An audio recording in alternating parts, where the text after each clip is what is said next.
This is the Lifewit hair washing station for kids I was sent to review, and it is amazing if you need to wash your kids' hair in the kitchen sink. I was sent this to review, so let me show you a closer look at how to set it up and how to use it. Comes with the manual here, the Lifewit portable hair wash basin. You just gotta screw in 8 screws and then you're good to go. These just mount right on here. Teeny tiny screws, even comes with a screwdriver. All right, now we are securely on. I'm gonna take off the protective film on these suction cups.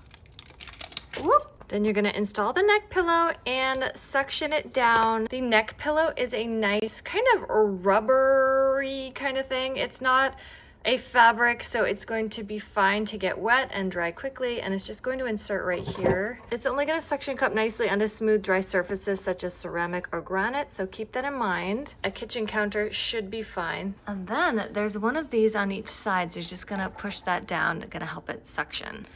Yep, really sturdy. You cannot lift that.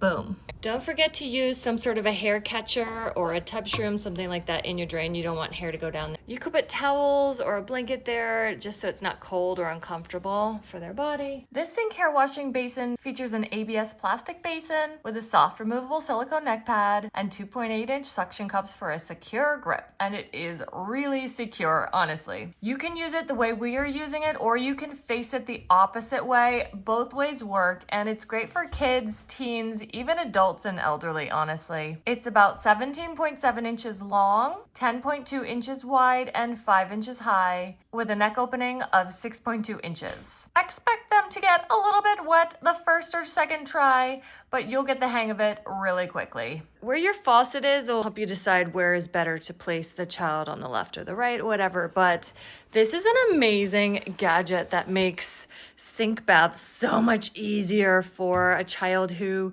broke an arm or a leg and can't take a regular shower or bath. And when you're done, you just unclip, and it's really hard to see, but there's this little tab right here, so you're gonna pull that up to break the suction. And then you are ready to dry, and then you can put those little plastic protectors back on there.